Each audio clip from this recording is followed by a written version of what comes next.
नमो नमः। आइए आज हम श्रीमुषि द्वितीयो भागः दशम कक्षायाः संस्कृत पाठ्यपुस्तकं के अंतर्गत छठे पाठ का अध्ययन करेंगे। षष्ठः पाठः सुभाषितानि। छठा पाठ सुभाषित,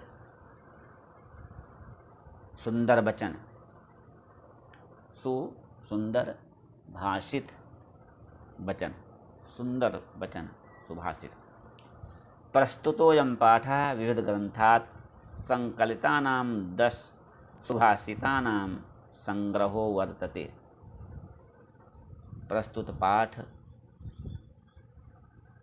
विविध ग्रंथों से संकलित 10 सुभाषित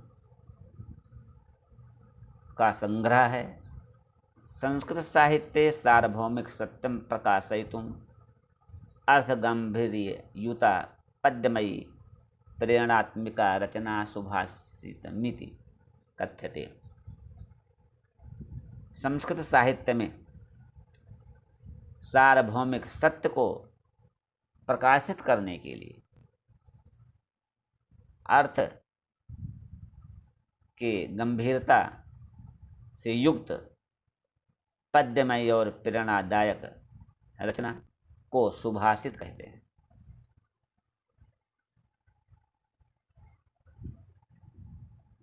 अयं पाठांशः परिश्रमस्य महत्त्वं, क्रोधस्य दुष्प्रभावः, सामाजिक महत्त्वं, सर्वेषां वस्तूनां उपादेयता, बुद्धेः वैशिष्ट्यम् इत्यादीन विषयान् प्रकाशयति। इनमें परिश्रम का महत्व, इस पाठ में परिश्रम का महत्व, क्रोध का दुष्प्रभाव, सामाजिक महत्व, सभी वस्तुओं की उपादेयता और बुद्धि की विशेषता आदि विषयों पर प्रकाश डाला गया है। आइए सबसे पहले आदर्श वाचन पाठ का करते हैं। सस्वर वाचन। आलस्यं हि मनुष्याणां शरीरस्थो महान् रिपुः, नास्तुद्यं समो बन्धुः कृत्वा यं नावसीदति।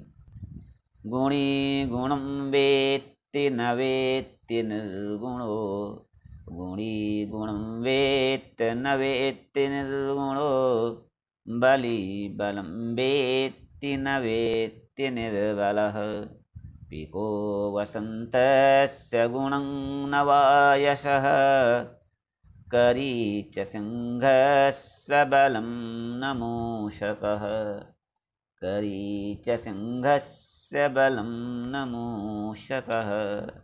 निमित्तमुद्देश्य हि यः प्रकुप्यति, ध्रुवं सतस्यापगमे प्रसीदति। अकारणद्वेषमनस्तु यस्य वै, कथं जनस्तं परितोषयिष्यति, कथं जनस्तं परितोषयिष्यति। उदीरितोऽर्थः पशुना गृह्यते, उदीरितोऽर्थः पशुना गृह्यते। हयश्च नागाश्च वहन्ति बोधिताः, अनोक्तमप्यूहति पण्डितो जनः। परेङ्गितज्ञानफला हि बुद्ध्यः, परेङ्गितज्ञानफला हि बुद्ध्यः।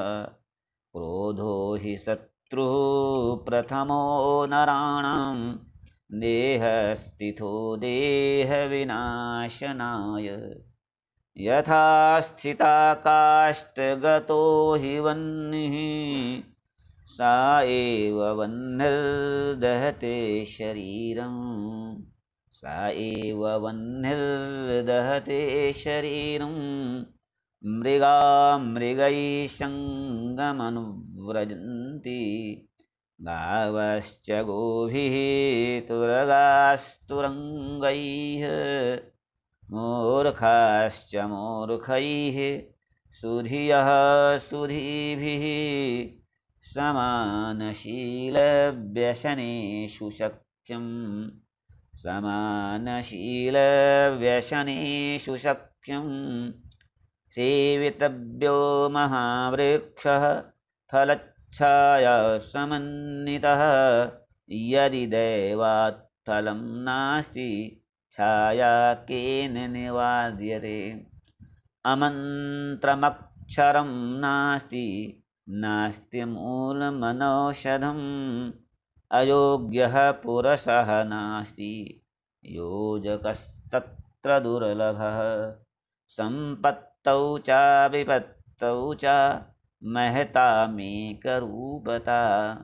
उदये सविता रक्तो रक्तश्चास्तमये तथा विचित्रे खलु संसारे नास्ति किञ्चिन्निरर्थकम् अश्वश्चेदधावने वीरः भारस्य वहने खरः भारस्य वहने खरः। इस प्रकार से आदर्श वाचन हो गया। आइए एक एक श्लोक का अन्वय और हिंदी बताते हैं। आलस्यम ही मनुष्याणाम, आलस्यम ही मनुष्याणाम शरीरस्थो महान् रिपुः नास्तुद्यं समो बंधुः कृत्वा यं नावसीदति। आइए सबसे पहले इसका अन्वय देखते हैं, अन्वय के बाद फिर इसका हिंदी बताएंगे। अन्वय है मनुष्याणां शरीरस्थः महान् शत्रुः आलस्यम् उद्यम समः बंधुः न अस्ति यं कृत्वा मनुष्यः न अवसीदति। तो मनुष्याणाम शरीरस्था, मनुष्यों के शरीर में रहने वाला या मनुष्यों के शरीर में स्थित, मनुष्याणाम शरीरस्था मनुष्यों के शरीर में स्थित महान शत्रु, सबसे बड़ा शत्रु, सबसे बड़ा दुश्मन कौन है? आलस्यम, आलस्य है।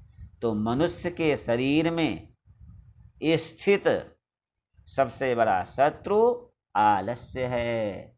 उद्यम समः बंधु न अस्ति, उद्यम के समान, परिश्रम के समान कोई बंधु नहीं है, भाई नहीं है, मित्र नहीं है। ना अस्ति यं कृत्वा,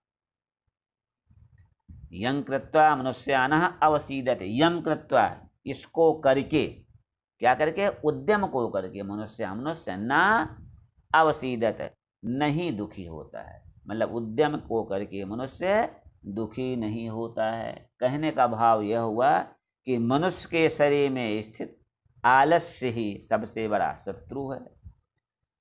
मेहनत के समान कोई मित्र नहीं है, बंधु नहीं है, सखा नहीं है जिसको, अथवा मेहनत करके मनुष्य कभी दुखी नहीं होता है।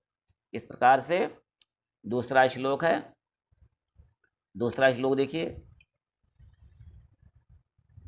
गुणी गुणं वेत्ति न वेत्ति निर्गुणो बली बलं वेत्ति न वेत्ति निर्बलः पिको वसन्तस्य गुणं न वायसः करी च सिंहस्य बलं न मूषकः।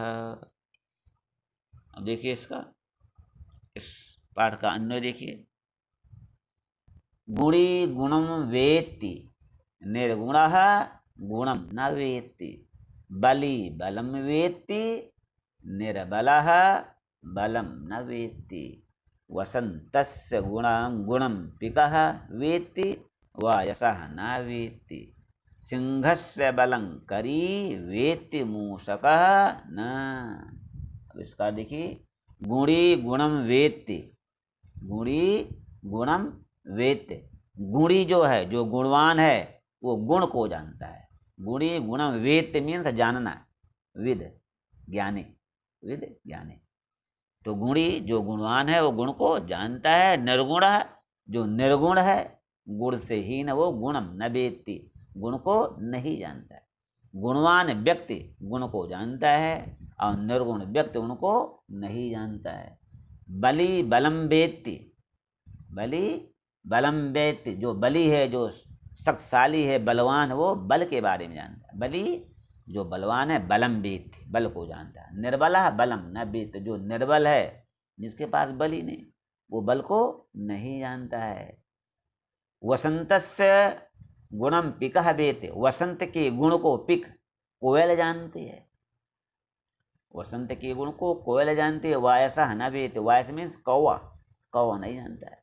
उसी प्रकार से सिंहस्य बलम करी, सिंह के बल को हाथी जानता है। सिंह के बल को हाथी जानता है। मूषकानः, चूहा नहीं जानता है। कहने का मतलब हुआ को गुणी, जो गुणवान है, गुण जानता है। निर्गुण, गुण को नहीं जानता है। बलवान, बल को जानता है। निर्बल, बल नहीं जानता है। और वसंत का गुण कोयल जानती है, कौवा नहीं। सिंह का बल हाथी ही जानता है, चूहा नहीं जानता है। इस प्रकार से आइए अब तीसरा श्लोक देखते हैं। तीसरा है निमित्तमुद्देश्य ही यः प्रकुप्यति ध्रुवं स तस्यापगमे प्रसीदति अकारणद्वेषि मनस्तु यस्य वै कथं जनस्तं परितोषयिष्यति कथं जनस्तं परितोषयिष्यति। अब देखिए अन्वय, यह निमित्तम उद्देश्य प्रकुप्यति सः तस्य निमित्तस्य अपगमे ध्रुवं प्रसीदति यस्य मनः अकारण द्वेषी अस्ति जनः तं कथं परितोषयिष्यति। आइए इसका हिंदी, यह निमित्तम, जो कारण को, जो निमित्त को उद्देश्य, उद्देश्य करके, प्रयोजन करके, प्रकुप्यति गुस्सा करता है, क्रोध करता है। जो कारण को लक्ष्य करके, जो कारण का उद्देश्य, कारण के उद्देश्य से क्रोधित होता है, क्रोध करता है। यह निमित्तम, जो कारण को उद्देश्य, प्रयोजन कर, उद्देश्य करके, प्रकुप्यति क्रोध करता है, गुस्सा करता है। सः तस्य निमित्तस्य, वह उसके निमित्त, वह उसके कारण से अपगमे ध्रुवं प्रसीदति, समाप्ति पर प्रसन्न होता है। समाप्ति पर ध्रुवम, निश्चित ही प्रसन्न होता है। यस्य मनः, जिसका मन अकारण द्वेष अस्ति, अकारण द्वेष अस्ति, जिसका मन बिना कारण द्वेष करने वाला है। जनः तं कथं परितोषयिष्यति, जनः मनुष्य उसको कैसे संतुष्ट कर सकता है। जनः कथम, किस प्रकार, परितोषयिष्यति संतुष्ट कर सकता है। कहने का मतलब हुआ जो कारण को जानकर या जो कारण को लक्ष्य समझकर ज्यादा गुस्सा करता है, वह उसी कारण समाप्ति पर प्रसन्न, खुश होता है। जिसका मन बिना कारण द्वेष करने वाला है, उसको मनुष्य कैसे संतुष्ट कर सकता है। प्रकार से आइए चौथा श्लोक देखते हैं। उदीरितोऽर्थः पशुनापि गृह्यते हयश्च नागाश्च वहन्ति बोधिताः अनोक्तमप्यूहति पंडितो जनः परेङ्गितज्ञानफला हि बुद्ध्यः परेङ्गितज्ञानफला हि बुद्ध्यः। देखिए चौथे का अन्वय, पशुना अपि उदीरितः अर्था गृह्यते हयाः नागाः च बोधिताः भारं वहन्ति पंडितः जनः अनुक्तम अपि ऊहति बुद्ध्यः परेङ्गितज्ञानफलाः भवन्ति। आइए हिंदी के, पशुना अपि, पशु के द्वारा भी उदीरिता कहा गया, अर्थम गृह्यते अर्थ ग्रहण किया जाता है। पशु के द्वारा कहा गया भी अर्थ ग्रहण किया जाता है। पशु के द्वारा कहा गया भी अर्थ ग्रहण किया जाता है। हया नागा चा बोधिता भारम वहन्ति। हय मीन्स घोड़े, नागा हाथी, घोड़े और हाथी, बोधिता जानते हुए भी, भारम वहन्ति भार ढोते हैं। घोड़े और हाथी जानते हुए भी बोधित हैं, फिर भी भार ढोते हैं।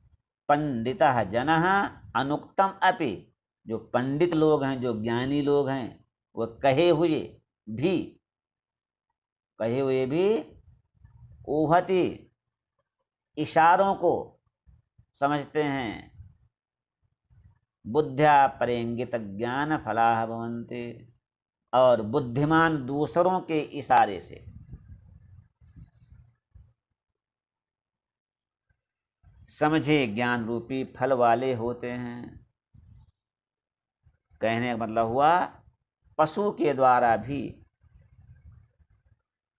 कहा गया अर्थ ग्रहण किया जाता है। घोड़े और हाथी बताई बात को समझते हैं। ज्ञानी जन जो पंडित लोग हैं, न कहे हुए को अंदाजा लगा लेते हैं। बुद्धिमान दूसरे के इशारों से समझे ज्ञान रूपी फल वाले होते हैं। इस प्रकार से अगला श्लोक देखिए, पांचवा श्लोक है। क्रोधो हि शत्रु प्रथमो नराणां, देह स्थितो देह विनाशनाय, यथा स्थितः काष्ठगतो हि वह्निः, स एव वह्निर्दहते शरीरं, स एव वह्निर्दहते शरीरम। देखिए पांचवें का अन्वय देखिए। नराणाम देह विनाशनाय प्रथमः शत्रुः देह स्थितः क्रोधः, यथा काष्ठगतः स्थिता वह्निः काष्ठम एव दहते, तथैव शरीरस्था क्रोधः शरीरम दहते। हिंदी देखिए। नराणाम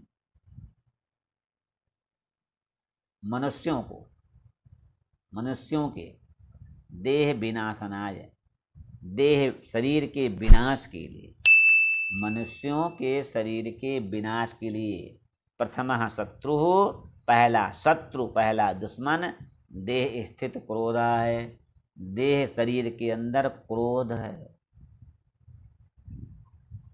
तो मनुष्यों के शरीर के विनाश के लिए पहला शत्रु शरीर में रहने वाला क्रोध है।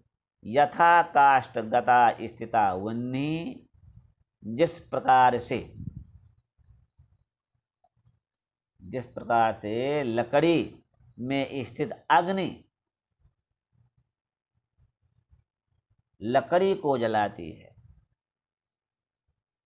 उसी प्रकार क्रोध शरीर को जला देता है। उसी प्रकार से शरीर में स्थित क्रोध शरीर को जला देता है। कहने का मतलब हुआ कि निश्चित ही मनुष्यों के शरीर के विनाश के लिए पहला शत्रु शरीर में स्थित क्रोध है। जिस प्रकार से लकड़ी में स्थित अग्नि लकड़ी को जलाती है, उसी प्रकार से शरीर के अंदर स्थित क्रोध शरीर को जला देता है। छठा देखिए। मृगा मृगैः संगमनुव्रजन्ति, गावश्च गोभिः तुरगास्तुरंगैः, मूर्खाश्च मूर्खैः सुधियः सुधीभिः, समानशीलव्यसनेषु शक्यम्, समानशीलव्यसनेषु शक्यम्। देखिए छठे का अन्वय, मृगाः मृगैः सह गावश्च गोभिः सह तुरगाः तुरंगैः सह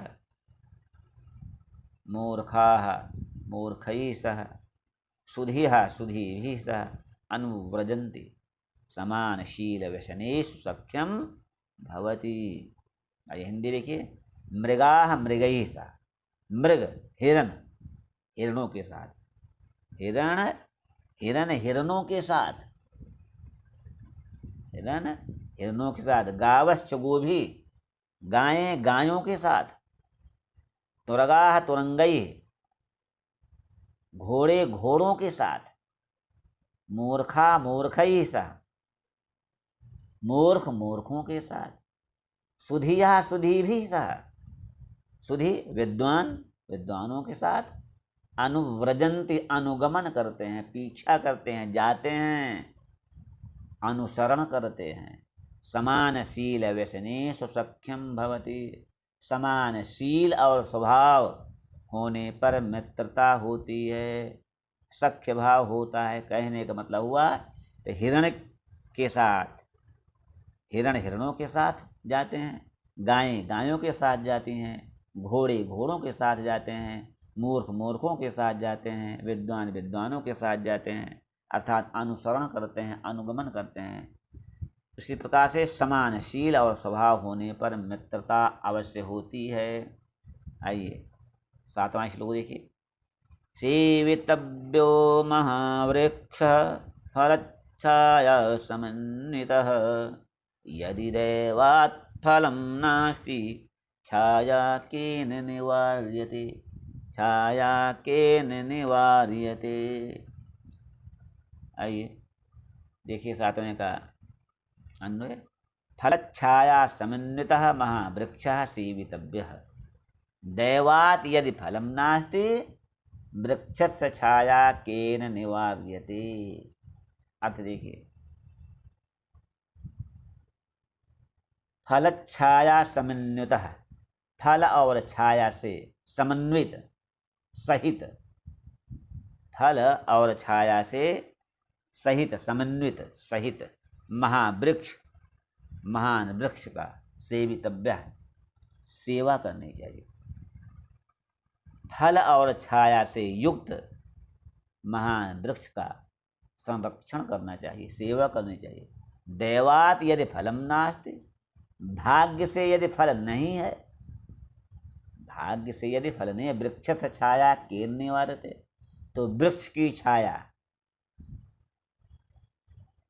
वृक्ष की छाया किसके द्वारा रोकी जाती है?